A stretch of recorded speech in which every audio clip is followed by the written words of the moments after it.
বান্দারা আল্লাহকে লা শরীক জেনে তার ইবাদত করবে, আল্লাহ তাদেরকে জান্নাত দান করবে। এই ঈমান এবং আমলের বিনিময়েই আল্লাহ মানুষকে দেওয়ার জন্য জান্নাত সৃষ্টি করেছেন। যেসব মানুষ আল্লাহকে লা শরীক বিশ্বাস করে এবং এক আল্লাহর ইবাদত করে, তাদের জন্যই আল্লাহ জান্নাত করেছেন। কাজেই মানুষের জীবনের একমাত্র কাজ হইল আল্লাহর ইবাদত করা।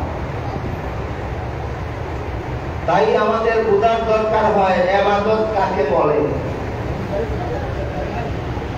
যথারীতি আল্লাহর হুকুম পালন করার নামে বলে। আল্লাহ নামাজ পড়ার হুকুম দিয়েছেন, এই জন্য নামাজ পড়ায়। আল্লাহ রোজা রাখার হুকুম দিয়েছেন, এই জন্য রোজা রাখায়। আল্লাহ কোরআন তেলাওয়াতের হুকুম দিয়েছেন, এই জন্য কোরআন তেলাওয়াত ইবাদত। আল্লাহ দুরূদ শরীফ পড়ার হুকুম দিয়েছেন কোরআন, ইয়া আইয়ুহাল্লাযীনা আমানু সাল্লু, হে ঈমানদারগণ তোমরা নবীর প্রতি দুরূদ শরীফ পড়ো। এই পড়ো শব্দটা কি হুকুম না? আল্লাহ বান্দাকে দুরূদ শরীফ পড়ার হুকুম দিয়েছেন, এই জন্য দুরূদ শরীফ পড়া হয়। আল্লাহ আমাদেরকে ইবাদত করার জন্য বানাইছেন, আর আল্লাহর হুকুম পালন করার নামেই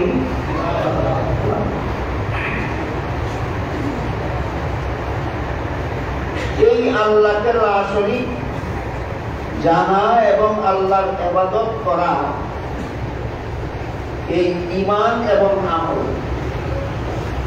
লা শরীক বিশ্বাস করাটা হলো ঈমান, আর ইবাদত করাটা হলো আমল।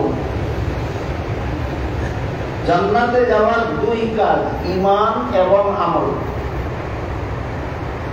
আমি খুব সহজ সরল ভাবে বলতেছি, যেন আপনারা সকলে বুঝতে পারেন।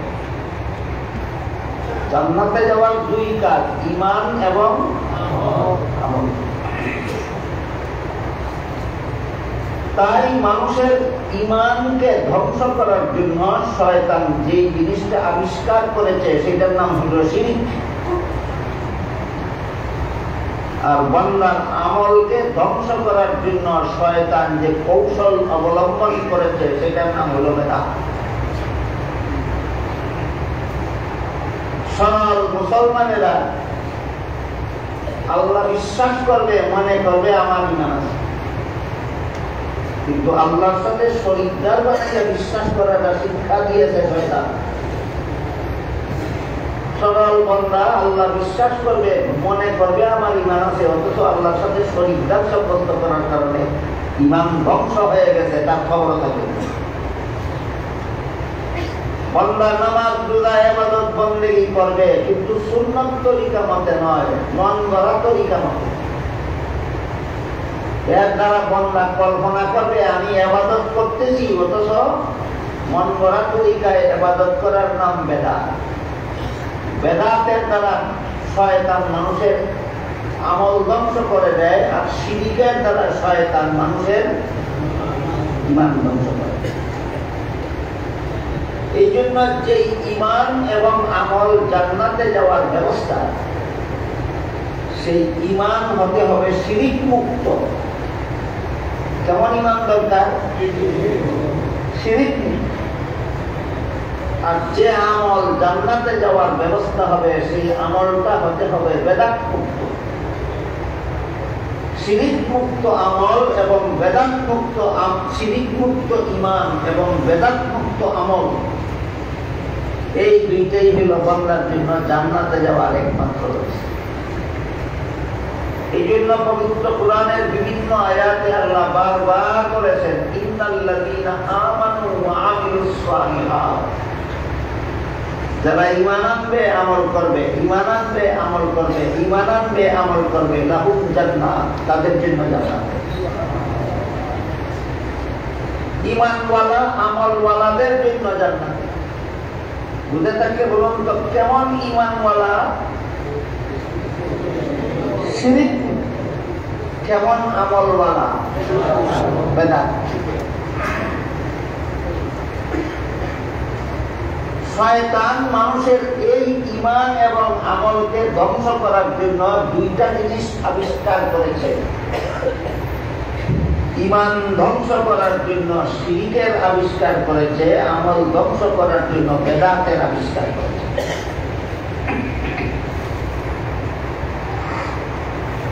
সবচেয়ে বড় আশ্চর্যের ব্যাপার হল শয়তান মানুষের ঈমান ধ্বংস করার জন্য যে শিরকের আবিষ্কার করেছে, এই আবিষ্কারটা করেছে ওলি আউলিয়াদেরকে সম্মান দেওয়ার নামে। কিসের নামে? ওলি আউলিয়াদেরকে সম্মান করার কথাটা বললেই যে কোনো মুমিন মুসলমান নত হয়ে যায়, নম্র হয়ে যায়। কারণ ওলি আউলিয়াকে সম্মান না করলে আর করবে না। এইভাবে ওলি আউলিয়ার সম্মানের দোহাই দিয়া মুমিনের মুখ বন্ধ করে, মুমিনের চিন্তা চেতনা অবশ করে মুমিনকে শয়তান শিরকের শিক্ষা দিয়েছে।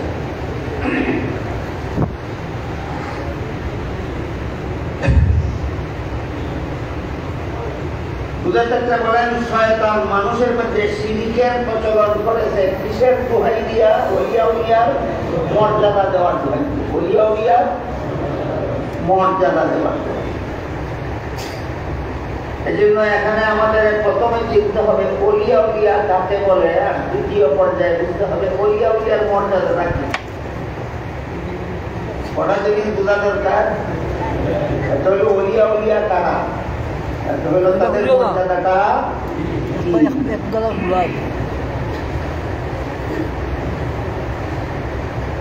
যে কোনো মুমিন মুসলমান ধারাবাহিকভাবে 5টা কাজ করলে আল্লাহর ওলি হতে পারে। ওলি শব্দের বহুবচন হইল আউলিয়া। আমাদের জীবনভর মনে রাখার মতো একটা কথা আছে, কত কাজের দ্বারা একজন মুসলমান আল্লাহর ওলি হয়। 5 কাজের। এলোমেলো ভাবে না ধারাবাহিক ভাবে? হ্যাঁ, এলোমেলো না, ধারাবাহিক। একদিকে সুদও খাইবে, অপরদিকে তসবিহও করবে। একদিকে ঘুষও খাইবে, অপরদিকে উমরা হজও করবে। ওলি হওয়ার ব্যবস্থা না, সিরিয়াল নাই, উল্টা পাল্টা করছে। 5 কাজের দ্বারা যে মুসলমান ওলি হয় এলোমেলো ভাবে না ধারাবাহিক ভাবে? সেই ধারাবাহিক ভাবেই আমি আপনাদের বলছি যে 5 কাজের দ্বারা একজন মুমিন মুসলমান আল্লাহর ওলি হয়। সেই 5 কাজের প্রথম কাজ হল সকল প্রকার গুনার অভ্যাস ছেড়ে দিতে হবে। 1 নম্বর, সকল প্রকার গুনার অভ্যাস ছেড়ে দিতে হবে। এখনো পর্যন্ত একটা গুনার অভ্যাসও যার আছে, সে যতই নামাজ করুক, যতই রোজা রাখুক, যতই হজ করুক, যতই উমরা পালন করুক, যতই তাসবিহ করুক, যতই তাহাজ্জুদ করুক, যাই কিছু হতে পারে, আল্লাহর ওলি হতে পারবে।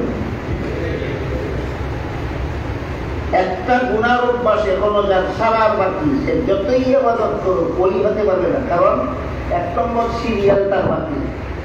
কত নম্বর সিরিয়াল? ওলি হওয়ার 5 কাজের 1 নম্বর সিরিয়ালের কাজটা কি? 1 নম্বর কাজ তাহাজ্জুদ করানো। 1 নম্বর কাজ তাসবিহ করানো। 1 নম্বর কাজ রমজান মাসে রোজা রাখানো। 1 নম্বর কাজ 5 বেলার নামাজ পড়া নয়। 1 নম্বর কাজ যত কাজে গুনাহ হয় সবগুলি ছেড়ে দেওয়া।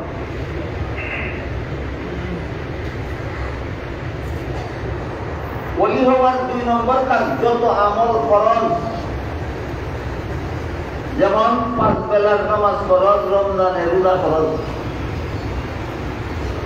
মহিলাদের পর্দায় থাকা ফরজ, পুরুষরা মহিলাদেরকে পর্দায় রাখা ফরজ। মহিলাদের পর্দায় থাকা ফরজ আর পুরুষরা মহিলাদেরকে পর্দায়, এইভাবে যত ফরজ আছে সবগুলি ফরজ কাজের অভ্যাস করতে হবে। ফরজ কাজে ত্রুটি করা যাবে না। ফরজ আমলে 2 নম্বর। 3 নম্বর হলো শরীয়তের বিধান মতো যত কাজ আছে ওয়াজিব, যত কাজ আছে। ঘুমনিদের নামাজ ওয়াজিব, বিতিরের নামাজ পড়া ওয়াজিব, পুরুষের মুখে কমপক্ষে এক মুষ্টি পরিমাণ লম্বা দাড়ি রাখাও ওয়াজিব। একটা ওয়াজিবও লঙ্ঘন করা যাবে না। একটা ওয়াজিবও যে লঙ্ঘন করবে আর যাই কিছু আল্লাহ বলি হতে পারে।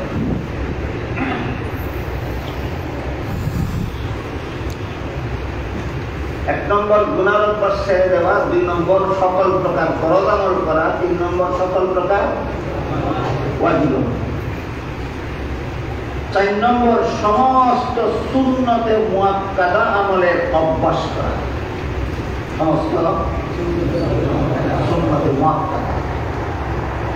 যোহরের 4 রাকাত ফরজ নামাজের আগে আছে 4 রাকাত সুন্নত নামাজ মুআক্কাদা। যোহরের 4 রাকাত ফরজ নামাজের পরে আছে 2 রাকাত সুন্নত নামাজ মুআক্কাদা। যত সুন্নতে মুআক্কাদা আছে এগুলি লঙ্ঘন করা যাবে না। এটা ওলি হওয়ার কত নম্বর কাজ? 4 নম্বর। 5 নম্বরটা বলার আগে এই 60 কাজের কোন কাজের দ্বারা কি ফলাফল পাওয়া যায় এটা বলি। গুনার অভ্যাস ছেড়ে দিলে জাহান্নাম থেকে বাঁচা যায়। ফরজ আর ওয়াজিব আমল করলে ঠিক মতো জান্নাত পাওয়া যায়। সুন্নতে মুআক্কাদা আমল করলে নবীর শাফাআত পাওয়া যায়, কিন্তু আল্লাহর ওলি হওয়া যায়। কাজেই ওলি হওয়াটা খুব সহজ না অত্যন্ত কঠিন? গুনার অভ্যাস ছেড়ে দিলেন, জাহান্নাম থেকে বাঁচলেন, কিন্তু ওলি হতে পারলেন।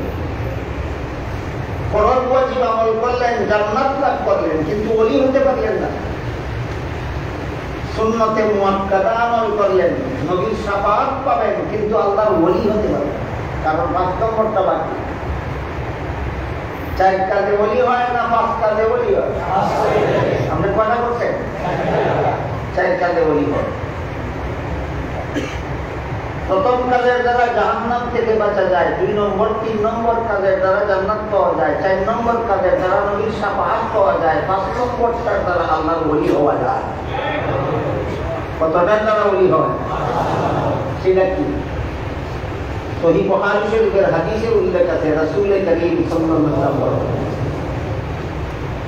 যেই ব্যক্তি নফল ইবাদতকে নিজের অভ্যাস বানায়, কি ইবাদত? তাকে আল্লাহ তার ওলি বানায়। কাজেই শুধু নফল নামাজ পড়বেন আর সুদ খাবেন, নফল নামাজ পড়বেন আর ঘুষ খাবেন, সবে বরাত সবে কদরের নামাজ পড়বেন, 5 বেলা নামাজ ছেড়ে দেবেন। ওলি হওয়ার পর না শয়তানের দুখা? শয়তানের দুখা। এই সিরিয়াল লঙ্ঘন করা যাওয়া শয়তানের একটা দুখা। শয়তান পরিষ্কার ভাবে মুমিনের অন্তর এই বলে দুখা দেয় যে সহিহ বুখারী শরীফের হাদিস, আল্লাহর রাসূল বলেছেন নফল বন্দেগীর যে অভ্যাস বানায় আল্লাহ তারে ওলি বানায়। তুমি নফল নামাজ পড়ো, সুদ খাই দিলে অসুবিধা নেই। তুমি নফল নামাজ পড়ো, সুদ খাই দিলে অসুবিধা। শয়তানের দুখা। এই জন্য বলেছি 5 কাজের দ্বারা আল্লাহর ওলি হয়। এলোমাতারি না সিরিয়াল বাই সিরিয়াল? এইটা মানে এখন 2টা কথা বুঝতে হবে। 1 নম্বর, 4 কাজের দ্বারা ওলি হয় না কেন, আর না হইলেই অসুবিধা কি? যে ব্যক্তি 4 কাজ করে এই ব্যক্তি জাহান্নাম থেকে বাঁচতে পারবে, জান্নাত পেতে পারবে, নবীর শাফাআত পাবে, কিন্তু ওলি হবে না। তাহলে অসুবিধা নেই। 4 কাজের দ্বারা ওলি হওয়া যায় না, গেল না, অসুবিধা কি? 2 নম্বর প্রশ্ন হলো 5 নম্বর কাজের দ্বারা ওলি হওয়া যায় কেন এবং ওলি হইলে সুবিধা নাকি? প্রশ্নগুলি বুঝতে পারলেন? প্রথম প্রশ্নের জবাব, 5 কাজের প্রথম 4টা কাজ বান্দা করে নিজের স্বার্থে, নিজের গুনাহ ছেড়ে দেয় জাহান্নাম থেকে বাঁচার স্বার্থে। ফরজ ওয়াজিব আমল করে জান্নাত পাওয়ার স্বার্থে, সুন্নতে মুআক্কাদা আমল করে নবীর শাফাআত পাওয়ার স্বার্থে। নিজের স্বার্থের কাজ করিয়া কারো বন্ধু হওয়া যায় না। নফল বন্দেগী করে স্বার্থ ছাড়া, তখন আল্লাহ তারে আল্লাহ ওলি বানায়, ওলি অর্থ বন্ধু। এবার আমার কথা বুঝে থাকলে বলেন, গুনাহ ছেড়ে দিলে আল্লাহর বন্ধু হওয়া যায় না কেন? ফরজ ওয়াজিব আমল করলে আল্লাহর বন্ধু হওয়া যায় না কেন? স্বার্থে করতো, তুমি বন্ধুত্বের লাগি করতো, তোমার স্বার্থে করতো। সুন্নতে মুআক্কাদা আমল করলে আল্লাহর বন্ধু হওয়া যায় না কেন? এটা বন্ধুত্বের জন্য করো না, এটা তোমার স্বার্থে করেছে। নফল বন্দেগী কোনো স্বার্থে করে না। নফল বন্দেগী না করলেও জাহান্নাম থেকে বাঁচা যায়, নফল বন্দেগী না করলেও জান্নাত পাওয়া যায়, নফল বন্দেগী না করলেও নবীর শাফাআত পাওয়া যায়। এটার মধ্যে কোনো স্বার্থ নাই। এই কাজটা বান্দায় করে একমাত্র আল্লাহকে সন্তুষ্ট করে। আমরা সবাই সস্তা স্লোগান দিয়া থাকি, আল্লাহর সন্তুষ্টির জন্য নামাজ পড়ি। কোন নামাজ পড়ো? আল্লাহর সন্তুষ্টির জন্য। আমার কথা বুঝে থাকে বলেন, ফরজ নামাজ পড়ছে আল্লাহর সন্তুষ্টির জন্য না নিজের স্বার্থে? ঈদের নামাজ পড়ছে আল্লাহর সন্তুষ্টির জন্য না নিজের স্বার্থে? বিকেলের নামাজ পড়ছে আল্লাহর সন্তুষ্টির জন্য না নিজের স্বার্থে? এগুলি ফালতু কথা, এগুলো হইল মুখরোচক স্লোগান। পাঁচ বেলা নামাজ পড়ি আল্লাহর সন্তুষ্টির জন্য, রমজান মাসে রোজা রাখি আল্লাহর সন্তুষ্টির জন্য, অনর্থক কথা। এটা তোমার স্বার্থের জন্য করো। আল্লাহর সন্তুষ্টির জন্য বান্দা যে কাজটা করে সেটা হলো নফল বন্দেগী। এই জন্য সহিহ বুখারী শরীফের হাদিসে আল্লাহর রাসূল বলেন, যে ব্যক্তি নফল বন্দেগীকে নিজের অভ্যাস বানায়, আল্লাহ তাকে আল্লাহর ওলি বানায়। ওলি অর্থ বন্ধু, ওলি অর্থ বন্ধু। এখন প্রশ্ন হলো, একজনের চার কাজ করে, তিনটে শর্ত আদায় হবে না। গুনাহ ছাড়ার কারণে জাহান্নাম থেকে বাঁচবে, ফরজ ওয়াজিব আমল করার জন্য জান্নাত পাবে, সুন্নতে মুআক্কাদা আমল করার জন্য নবীর শাফাআত পাবে। চারটার দ্বারা তিনটা শর্ত আদায় হবে। নফল বন্দেগী করলো না, আল্লাহর বন্ধুও হইল না, অসুবিধা কি? প্রশ্ন যাবে কিনা? প্রশ্ন বুঝলেন কিনা? এখানে সুবিধা অসুবিধা হইল। চারটার দ্বারা করে এরা আল্লাহর বন্ধু না, এরা আল্লাহর গোলাম। আমরা আল্লাহর গোলাম কিনা? হ্যাঁ। চারটার যারা করে এরা আল্লাহর বন্ধু না, এরা আল্লাহর গোলাম। এরাও বেতন খাইব আল্লাহর কাছে। কি খাইব? বেতন দেন না? বেতন কি? আর 5 নম্বর কাজ যারা করে এরা যেহেতু আল্লাহর বন্ধু, এই কারণে এরা বেতনের অতিরিক্ত একটা পুরস্কার পাবে। বেতনের অতিরিক্ত একটা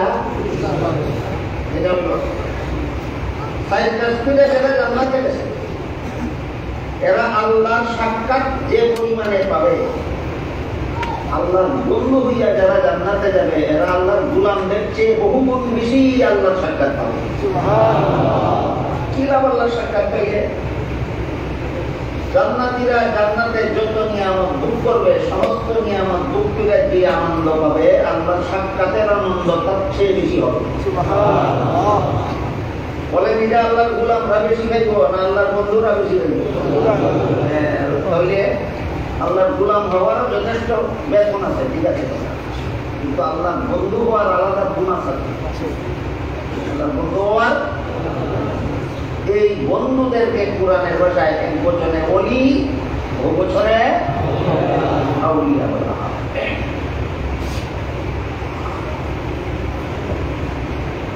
এই ওলি আউলিয়াদের পুরস্কার হইল আল্লাহর দিদার, আল্লাহর গোলামদের পুরস্কার হইল জান্নাত, আর ওলি আউলিয়াদের পুরস্কার আল্লাহর সাক্ষাৎ। শুনছে না? যে ওলি আউলিয়াদের মর্যাদা, ওলি আউলিয়াদের আলাদা পুরস্কার, আল্লাহর গোলামদের চেয়ে আলাদা পুরস্কার হইল গোলামেরাও আল্লাহর সাক্ষাৎ জান্নাতে পাবে, কিন্তু এত বেশি বেশি সাক্ষাৎ পাবে না। আল্লাহর ওলিরা, আল্লাহর বন্ধুরা আল্লাহর জান্নাতে আল্লাহর সাক্ষাৎ যত ঘন ঘন, যে যত বেশি নফল বন্দেগী করবে আল্লাহ তাআলা তত বেশি ঘনিষ্ঠ বন্ধু বানাইবেন জান্নাতে, তত ঘন ঘন আল্লাহর সাক্ষাৎ হবে। এই হইল ওলি হওয়ার পরিচয়, আর এই হইল ওলির মর্যাদা। এই হইল ওলির মর্যাদা। এই বিষয়গুলি সাধারণত আমাদের সমাজের ওয়াজ মাহফিলগুলিতে আলোচনা হয় না। আলোচনা না হওয়ার কারণে সাধারণ মুসলমানেরা পরিষ্কারভাবে জানে না। না জানার কারণে একদল বড় মাজারে মাজারে উরুস করে আর ভাই আল্লাহর ওলিদের মর্যাদা দেয়। এই আল্লাহর ওলির মর্যাদা তুই কি দিবি? আল্লাহ বলেছেন আমার মর্যাদা, আমার ওলির মর্যাদা হলো আমার দিদারা। তুই আল্লাহর ওলির কি মর্যাদা? তুই নিজেই তো বন্ধ। এই বন্ডামির সুযোগটা মাজারে মাজারে গিয়া বন্ডরা করার এই সুযোগটা কেন পায়? বিষয়গুলি আপনাদের পরিষ্কারভাবে না জানার কারণে। বিষয়গুলি আপনাদের পরিষ্কারভাবে না জানার কারণে এরা ওলিকে মর্যাদা দেওয়ার নামে ওলিরে আল্লাহর সাথে শরীক দাঁড়া, আল্লাহর ওলিরে মর্যাদা দেওয়ার নামে শরীকদার বানানির এই মন্ত্র ইবলিসের শিক্ষা দেওয়া মন্ত্র। কার শিক্ষা দেওয়া মন্ত্র? ইবলিস এই মন্ত্র কখন শিক্ষা দিছিল, কাকে শিক্ষা দিছিল, কিভাবে শিক্ষা দিছিল, তার ইতিহাস অনেক লম্বা। ঈশ্বরটাকে একটু আবার দিতেছে।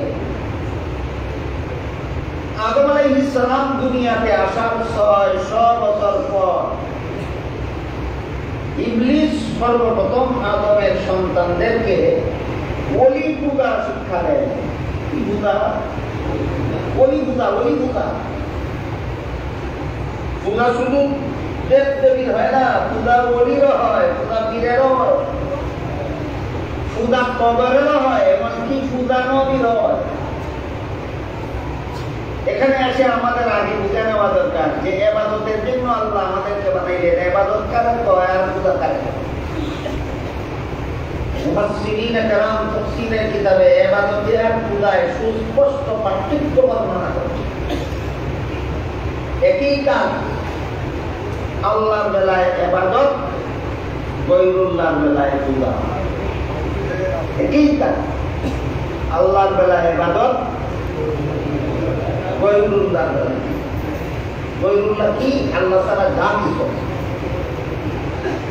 তাহলে দেব দেবী বুত মূর্তি গায়রুল্লাহ কিনা? গায়রুল্লাহ। ওলি ওলিয়া কবর মাজার গায়রুল্লাহ না।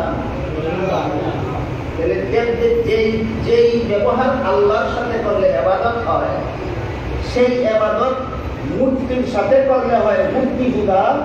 সেই ইবাদত ওলি আউলিয়াদের সাথে করলে হয় ওলি পূজা। সেই আচরণ নবীর সাথে করলে হয় নবী পূজা। কথাটা কঠিন হয়ে গেছে, আপনারা হয়তো সবাই বুঝে আসছেন। দুইটা উদাহরণ দিয়ে শুনুন। সহিহ বুখারী শরীফের এক হাদিসে রাসূল বলেন, লা তুত্রুনি কামা আত্রাতিন নাসারা ঈসা ইবনে মারইয়াম বা ইন্নী আব্দুল্লাহি ওয়া রাসূলুহু ওয়ালাকিন কুলু আব্দুল্লাহি ওয়া রাসূলুহু। হে আমার উম্মত মুসলমানেরা, খ্রিস্টানেরা যেভাবে তাদের নবী ঈসা আলাইহিস সালামকে মর্যাদা দেওয়ার নামে আল্লাহর শরীকদার বানাইছিল, এর নামে কি বানায়? নবীর মর্যাদা নাই, ওলির মর্যাদা নাই। খ্রিস্টানেরা তাদের নবীকে মর্যাদা দেওয়ার নামে আল্লাহর শরীকদার বানাইছিল। এটা নবীর মর্যাদা নয়, এটা মর্যাদার নামে শিরিক। শিরিকেরই আরেক নাম পূজা। শিরিকেরই আরেক নাম পূজা।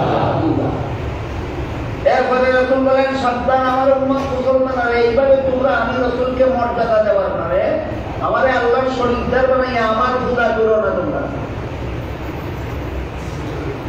এই হাদিসের দ্বারা দেখা গেল নবীগুলো বুঝা হয়।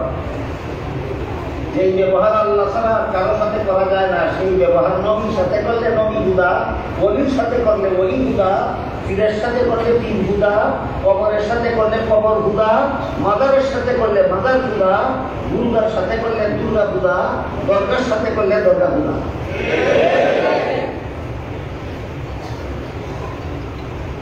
আরেকটা দাম হযরত রাসূল করিম সাল্লাল্লাহু আলাইহি ওয়াসাল্লাম যেদিন ইন্তেকাল করলেন, হযরত উমর ভাবছিলেন যে আসলে রাসূল ইন্তেকাল করছেন না, আল্লাহর মুরাকাবা আছে। মুরাকাবা একটা পরিবার।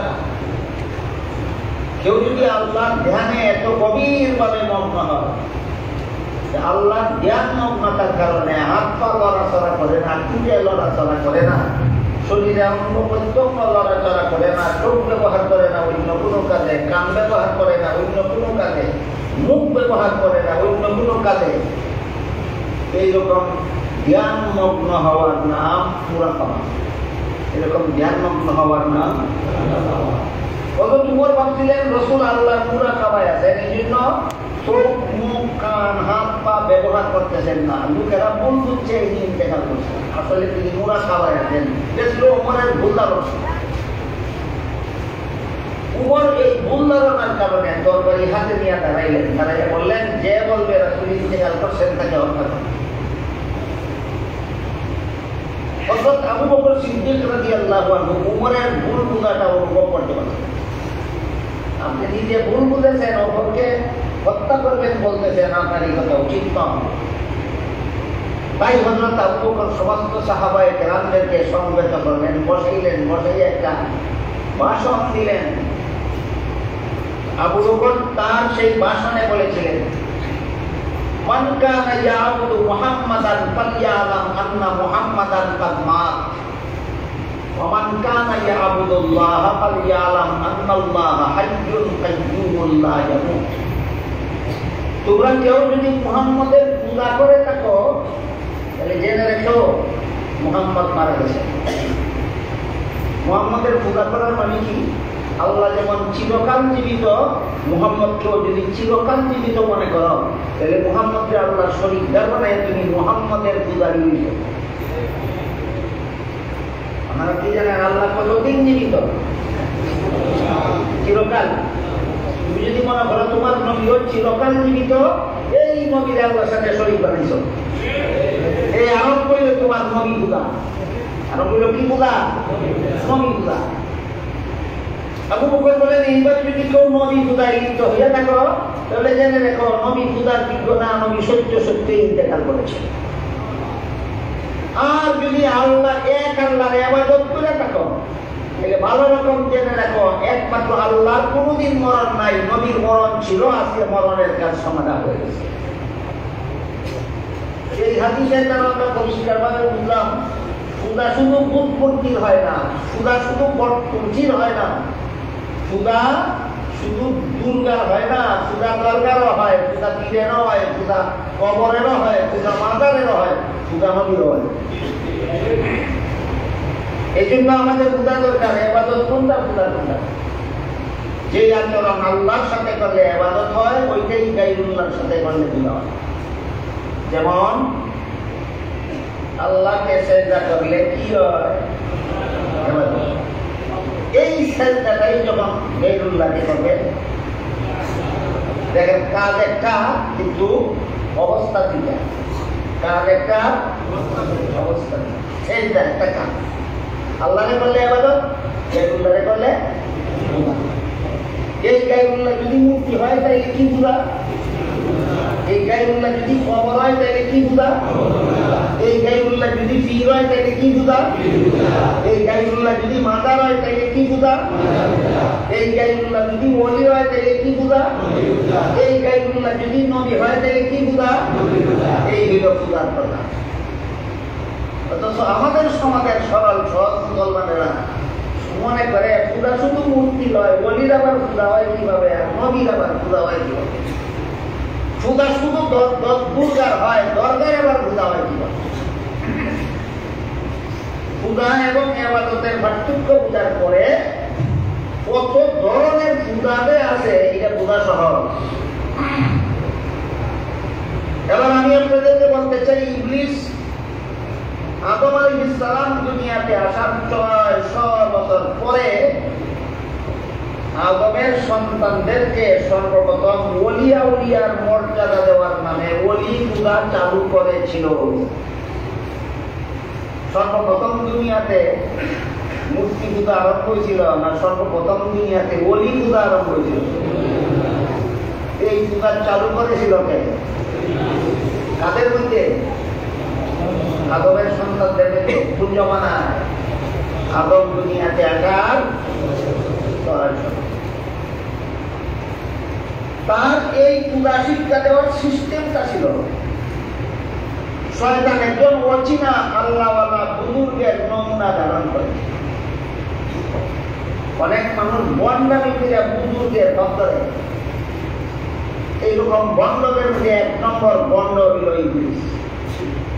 এরকম বন্ডদের মধ্যে 1 নম্বর বন্ড হইল ওলিয়া উলিয়ার নমুনা ধরে, ওলিয়া উলিয়ার লিবাস।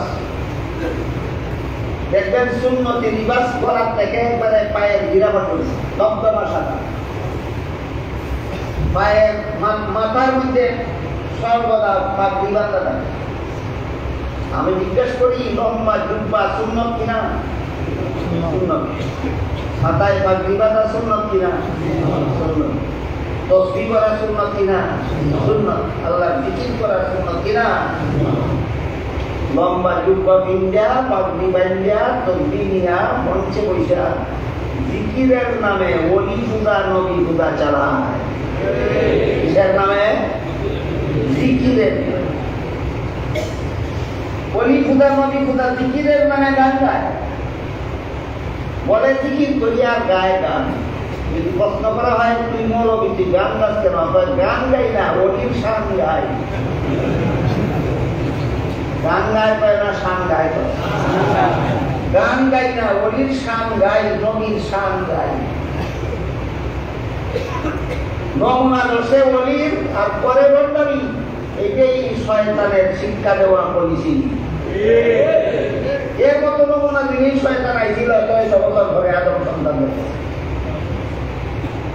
বলেন আজে বাজে পোশাক পূজাইছিল না সুন্নতি লিবাস পূজাইছিল? সুন্নতি লিবাস।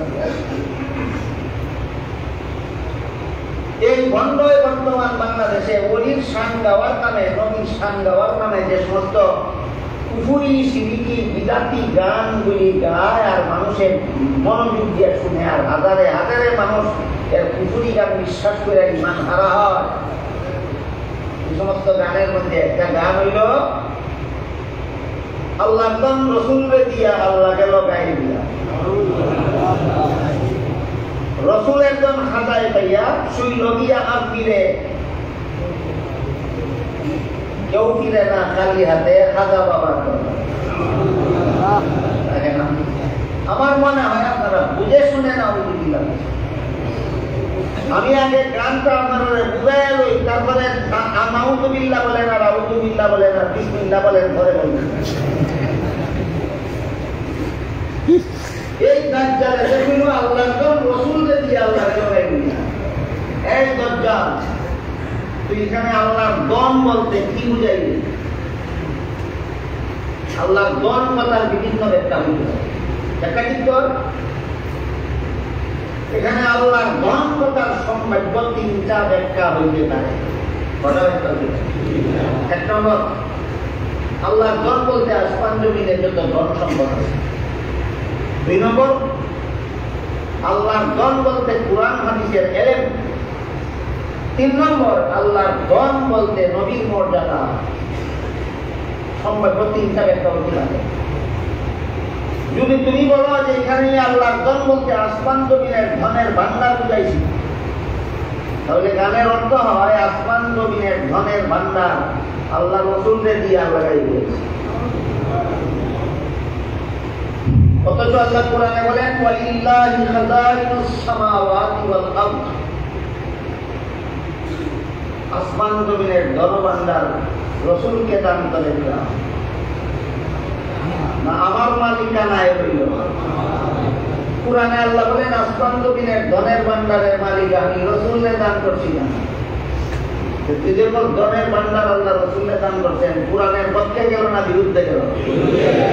এতে বেঈমান কিতে কাফের, এতে কোনো সন্দেহ নাই। ঈমান ধারণ কর শয়তানের চেলা চামুন্ডার কারণে।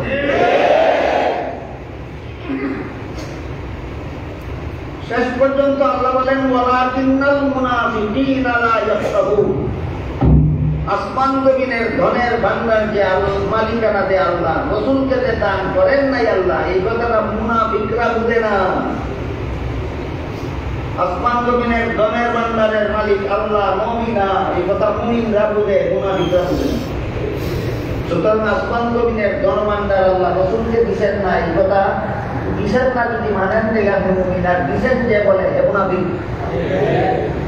গানটা কেমন চমৎকার। 2 নম্বর কথা, আল্লাহর দান রাসূলকে দিয়া আল্লাহ গেলেন গায়বী। এই আল্লাহ গায়ব বলতে কি কোরআন কি বুঝো? আল্লাহ পাক রব্বুল আলামিন কোরআনের এক আয়াতে বলেন ওয়া মা কুননা গায়বিন, আমি কোনখানেই গায়ব না। হ্যাঁ, আল্লাহ কি বলছেন? আল্লাহ গায়ব হয়ে গেছেন না, কোনখানেই গায়ব না। আল্লাহ বলেন আমি কোনখানেই গায়ব না। তুই তো আল্লাহর রাসূলকে দিয়ে আল্লাহ গায়ব হয়ে গেছে। আবার কোরআনের বিরুদ্ধে কিছু দরকার কুফরি গান। তুই লিবাস দর্শক ইংলিশের পলিসি হিসাবে, তুই মাথার ফাঁকিবাদ তো সেটা ইংলিশের পলিসি, তুই লম্বা চুপ বাজায় দিস সেটা ইংলিশের পলিসি, মানুষকে বেঈমান বানানো পলিসি। এখানে একটা প্রশ্ন বাকি থাকে, তাইটা আল্লাহ আমিন না গায়ব, একটা প্রশ্ন। আল্লাহ পাক রব্বুল আলামিন কোরআনের বিভিন্ন আয়াতে বলেছেন তোমরা যেখানে আছো আমি আল্লাহ সেখানে আছি। ওয়া হুয়া মাআকুম আইনামা কুনতুম, তোমাদের যে যখন যেখানেই থাকো আল্লাহ তার সাথে তখন সেখানেই থাকেন। এই ব্যাখ্যা মতো আল্লাহ হাদিস সর্বত্র বিরাজ। কিন্তু মানুষের দৃষ্টির আড়ালে, কিন্তু মানুষের দৃষ্টির আড়ালে এই অর্থে আল্লাহ গাই। আমাদের দৃষ্টির আড়ালে থাকেন আল্লাহ, এই অর্থে আল্লাহ গাই। আড়ালে থাকেন যেন আমার দেখা দেন না কেন? যদি আল্লাহ আমাদের দেখা দিতেন দুনিয়ার জীবনে আর কর্মচুকে যদি আল্লাহকে দেখতাম, তাহলে আমাদের ইমানটাই কবুল হইতো না। আল্লাহ দীক্ষা ইমান আনলে ইমান কবুল হয় না, আল্লাহ না দীক্ষা ইমান আনলে ইমান কবুল হয়। বললেন কিনা আল্লাহ কেন আমাদের দৃষ্টির আড়ালে থাকেন? আমাদের ইমানটা কবুল হবে না। আল্লাহ থাকেন সর্বত্র কিন্তু আমাদের দৃষ্টির আড়ালে, থাকেন সর্বত্র কিন্তু আমাদের দৃষ্টির আড়ালে। বাকি আল্লাহকে সর্বত্র থাকেন কোরআনের বিভিন্ন আয়াতে আছে। এই তাকাটা সত্তাগত ভাবে নয়, গুণগত ভাবে। একটা কঠিন আলোচনা, গভীরভাবে আলোচনা করলে আপনারা যারা আলেম নন আপনারা বুঝবেন। অনেক আলেমরা ওই বুঝাইতে আমরা বাঙালে বাঙালি বন্ধুদের কথা পণ্ডিতেরই বাটে। এই জন্য লম্বা করে আপনারা বুঝবেন। শুধু এতটুকু জেনে রাখুন, আল্লাহ বলছেন আমি কোথাও গাইব না। আল্লাহ গেলেন গাইব, আল্লাহ বলেন আমি গাইব দিচ্ছি। কোরআনের মধ্যে বলছেন আমি বুঝতে পারছি কি সান গাইছে না গান গাইছে? গান কি মুর্শিদি গান না মুশরিকি গান? মুশরিকি গান। এই বন্ডর নাম যদি আমি কই সবাই চিনবেন, কিন্তু এত বড় দাজ্জালের নাম আমার মুখে উচ্চারণ করে আমার মুখটা না ভাগ করতে যায় না।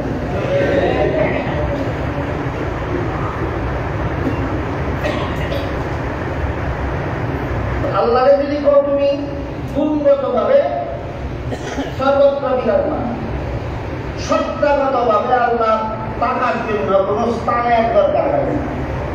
যখন স্থান বলতে কোনো কিছুই ছিল না তখন আল্লাহ ছিলেন কিনা, কাজে আল্লাহ তাকতে কোনো জায়গার দরকার হয় না। তাই আল্লাহ বলেন আমি কোনো জায়গাতে গাইব না, এর অর্থ হইল সর্বত্র আমার এলেন আমার কুদরত বিরাজমান। আল্লাহ সর্বত্র বিরাজমান মানে আল্লাহ গুণগত ভাবে সর্বত্র বিরাজমান। সর্বত্র বিরাজমান আল্লাহ গাইব কেমনে হয়? এই অর্থে আল্লাহ গাইব। আমাদের চোখের আড়ালে আল্লাহ, এই অর্থে আল্লাহ গাইব। কিসের আড়ালে? আমাদের চোখের আড়ালে। আল্লাহ বান্দাদের চোখের আড়ালে থাকেন কেন? বান্দার ঈমান কবুল হওয়ার জন্য। আল্লাহ যদি দেখা দিতেন তাহলে ঈমানটাই আমাদের কবুল হইত না। একটু কঠিন হইলেও বন্ধাদের বন্ধাকে গোমর ভাগ করার জন্য আলোচনাটা না করে আমি পাচ্ছি না। আল্লাহর কোন রসুলকে দিয়ে একটা কুকুরি কথা ছিল, আল্লাহ গেলেন গাড়ি বইয়া দিয়ে আর একটা কুকুরি দিল। কটা কুকুরি হইল? এখন আল্লাহর দল বলতে যদি আসমান জমিনের জন্ম দাও, আল্লাহ বলেন এটা রসুলকে দিছি, এটার মালিক আমি দিছি। এই কথা যে মাথাটা সে কথা। আর যদি কেউ বলে আমি আল্লাহর দল বলতে জনবান্দার বুঝাইছি না, কোরআন হাদিসের এলেম বুঝাইছি, তাহলে গানের অর্থ দ্বারায় কোরআন হাদিসের এলিম আল্লাহ রসুলকে দিয়ে আল্লাহ গেলেন গাড়ি। কোরআন হাদিসের এলিম তো আল্লাহ রসুলকে দিচ্ছেন, এটা সত্য কথা। কোরআন হাদিসের এলিম আল্লাহ কাকে দিচ্ছেন? রসুল। কি মর্মে হাদিস শরীফে আল্লাহ রসুল বলেন ইন্নামা আনা কাসিমুন ওয়াল্লাহু ইউতি। কোরআন হাদিসের এলিম আল্লাহ আমাকে দান করেন আর আমি উম্মতের মধ্যে বন্টন করি। কোরআন হাদিসের এলিম আল্লাহ রসুলকে দান করেন আর রসুল উম্মতের মধ্যে বন্টন করেন। বলেন তো কোরআন হাদিসের এলিম রসুল উম্মতের যে অংশের মধ্যে সর্বপ্রথম বন্টন করেছিলেন তারা কারা? সাহাবায়ে। এরপরে সাহাবীরা যাদের কাছে কোরআন হাদিসের এলিম বন্টন করেছেন তারা কারা? এরপরে তারা যাদের তাদের শাস্ত্রকে যখন বন্টন করেছিলেন তারা কারা? রসুলের এলেন না বলে, রসুলের জন্য বলে হাজাবায় রহিল লক্ষ লক্ষ সাহাবায়ে কেরাম তাবেঈন তাবেঈন ফলে খাজা বাবা বলতে আসলো। খাজা বাবা যদি কোরআন হাদিসের এলেম পাইয়া থাকেন তাহলে সাহাবাগণ তাবেঈন তাবেঈন তাদের ছাত্র তাদের ছাত্র তাদের ছাত্র ছাত্রের ছাত্র ছাত্রের ছাত্রটা খেলে খাবার দিয়ে খাজা বাবা কোরআন হাদিসের এলেম পেয়েছে। ডাইরেক্ট রসুলের কাছ থেকে খাজা বাবা কোরআন হাদিসের এলেম পাইছে না। কাজে রসুলের জন খাতায় পেয়ে আরেকটা কুকুর, রসুলের জন খাতায় পাইয়া বলে আরেকটা কুকুরি। আর যদি বলো আল্লাহর জন বলতে আমরা আসমানের ধনভাণ্ডারও বুঝাইছি না, কোরআন হাদিসের এলিমও বুঝাইছি না, রসুলের শান বুঝাইছি। তাহলে গানের অর্থ দ্বারায় আল্লাহর শান আল্লাহ রসুলকে দিয়ে দিচ্ছি। এর মতো জগন্নাথতম বেঈমান দাজ্জাল মুরতাদ জগতে আর কেউ হতে পারে না যে ইলমের হয় আল্লাহর শান আল্লাহ নবীকে জানবে। আল্লাহর শান আল্লাহ পাক রব্বুল আলামিনের শান আলাদা। আল্লাহর শান কিছুটা আল্লাহ বর্ণনা করছেন সূরা ইখলাস। মুহাম্মদুর রাসূলুল্লাহ সাল্লাল্লাহু আলাইহি ওয়াসাল্লামের কাছে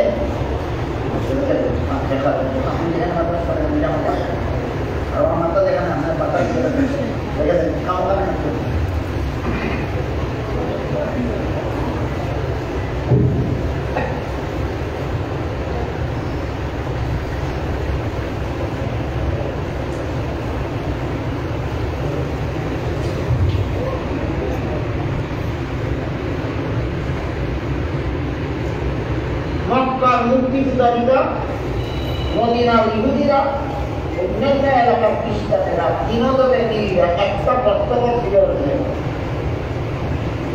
বক্তব্য ছিল তোমার জন্য থেকে আমরা আল্লাহ আল্লাহ নামে রাখি, তুমি লা ইলাহা ইল্লাল্লাহর মাধ্যমে আমার নতুন ভাবে কোন আল্লাহ পাওয়ার দিকে আসছো। এই প্রশ্নের জবাবে আল্লাহ সূরা ইখলাস নামে কেরা বলেন কোন তাদের প্রশ্নের জবাবে বলুন আল্লাহু আহাদ, আল্লাহ একক, আল্লাহুস সামাদ, আল্লাহ পরনির্ভরশীল না, লাম ইয়ালিদ, আল্লাহ জন্মদাতা হইয়া কাউকে জন্ম দেন না, ওয়ালাম ইউলাদ, আল্লাহ কোন জন্মদাতা করে জন্মগ্রহণ করেন না, ওয়ালাম ইয়াকুল লাহু কুফুওয়ান আহাদ, আল্লাহ সমকক্ষ কেউ না, আল্লাহ সমকক্ষ কেউ না।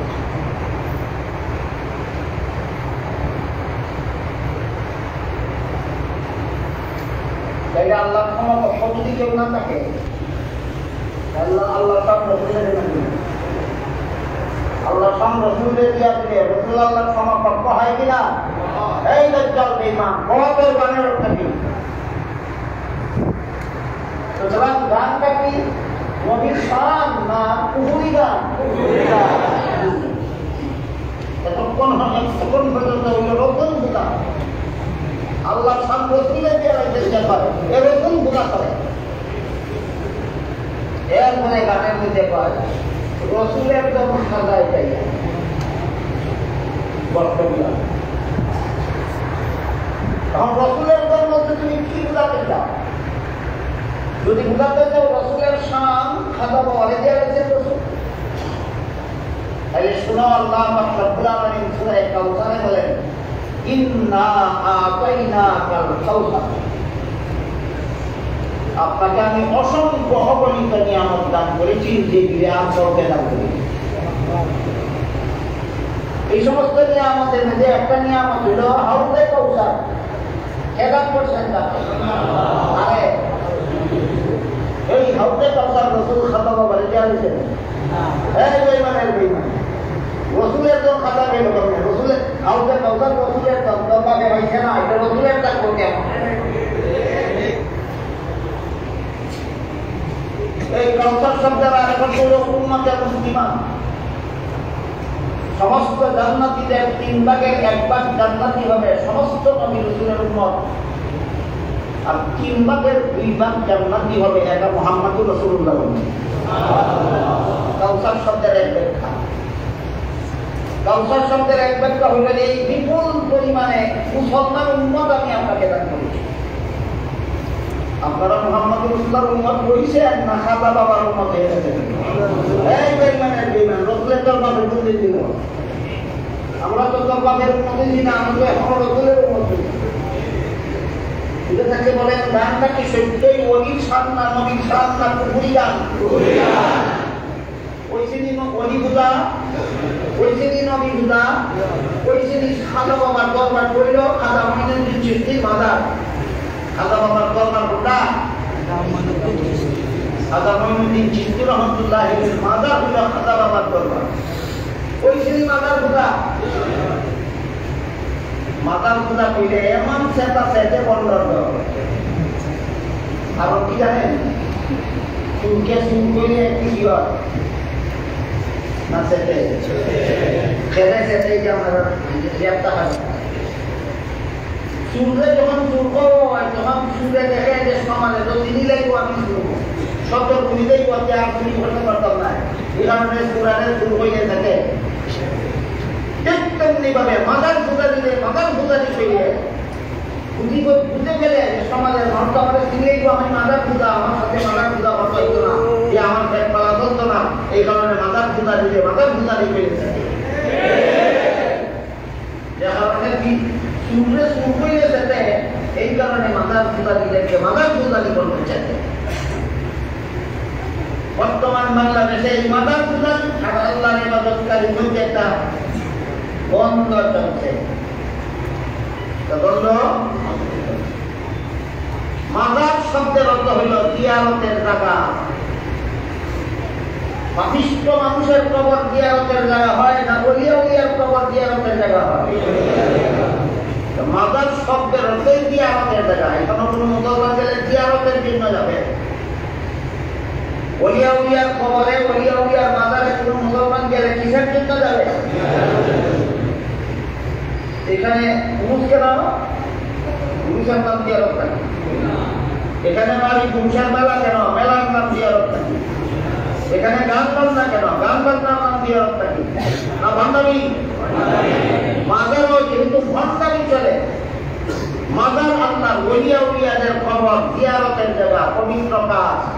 এখানে ভণ্ডামি যারা করে, যারা পুরুষ করে, যারা গান গায়, যারা বাচ্চা বাজায়, যারা নাচে, গাঞ্জা টানে, চেষ্টা করে, এই সমস্ত ভণ্ডরা আর ওলিয়া উলিয়ার পবিত্র মাজারকে না পাঠ করে। সুতরাং এই মাজারকে এদের ভণ্ডদের এই কুফরি শিরকি বিদাতি বেঈমানি কর্মকাণ্ডের দিকে পাক পবিত্র করতেই হবে।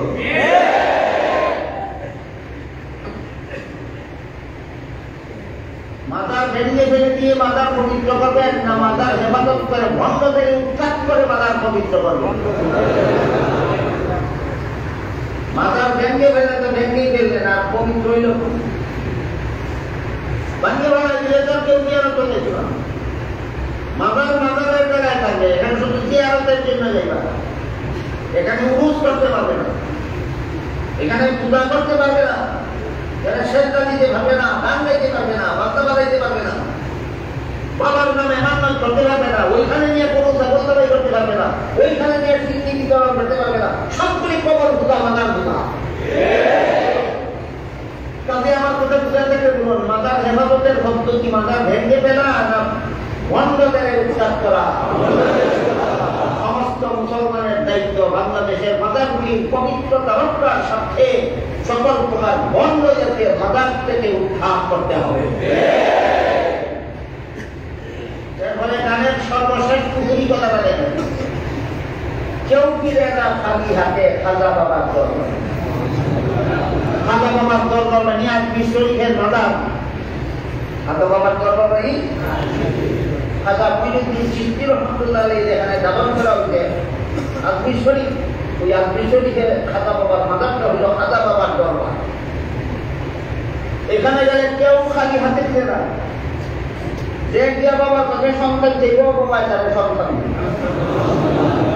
আর নিশ্চয় গিয়া যে খাজা বাবার কাছে ধন চাইব খাজা বাবায় তারে ধন দিব, ওইখানে গিয়া দেশ শান্তি চাইব খাজা বাবায় তারে শান্তি দিব, ওইখানে গিয়া যে খাজা বাবার কাছে জাহান্নাম থেকে মুক্তি চাইব খাজা বাবায় তারে মুক্তি দিব, ওইখানে গিয়া যে খাজা বাবার কাছে জান্নাত চাইব খাজা বাবায় তারে জান্নাত দিব। ওই শ্রেণী মাজার পূজা যেই কাজ আল্লাহর সাথে করার দরকার ছিল সেই কাজ খাজা বাবার কাছে বুঝেনি, বুঝার নাম ওই মাজার পূজা। আল্লাহর প্রথম তুই মাজার পূজারি, সেটা কেন মাজার পূজারি পেলি? খাজা বাবাই যদি জন দেয়, সুখ শান্তি দেয়, সন্তান দেয়, মুক্তি দেয়, খাজা বাবাই যদি খেত ফসল বানাইয়া দেয়, খাজা বাবাই যদি জাহান্নাম থেকে মুক্তি দেয়, খাজা বাবার যদি জান্নাত দেয়, আল্লাহ কোন খাবে? এই জন আল্লাহ কোন খাবে? এতটুকু কথা বললে এবার আমি যে আয়াত তেলাওয়াত করেছিলাম আয়াতটা বুঝলেন। আল্লাহ বলেন, وَمِنَ النَّاسِ مَن يَتَّخِذُ مِن دُونِ اللَّهِ أَندَادًا يُحِبُّونَهُمْ كَحُبِّ اللَّهِ وَالَّذِينَ آمَنُوا أَشَدُّ حُبًّا لِلَّهِ وَلَوْ يَرَى الَّذِينَ ظَلَمُوا أَنَّ الْقُوَّةَ لِلَّهِ جَمِيعًا وَأَنَّ اللَّهَ شَدِيدُ الْعَذَابِ إِذْ تَبَرَّأَ الَّذِينَ اتُّبِعُوا مِنَ الَّذِينَ اتَّبَعُوا وَرَأَوُا الْعَذَابَ وَتَقَطَّعَتْ بِهِمُ الْأَسْبَابُ وَقَالَ الَّذِينَ اتَّبَعُوا لَوْ أَنَّ لَنَا كَرَّةً فَنَتَبَرَّأَ مِنْهُمْ كَمَا تَبَرَّأُوا مِنَّا كَذَلِكَ يُرِيهِمُ اللَّهُ أَعْمَالَهُمْ حَسَرَاتٍ عَلَيْهِمْ وَمَا هُمْ بِخَارِجِينَ مِنَ النَّارِ। আল্লাহ বলেন, একদল মানুষ গায়রুল্লাহ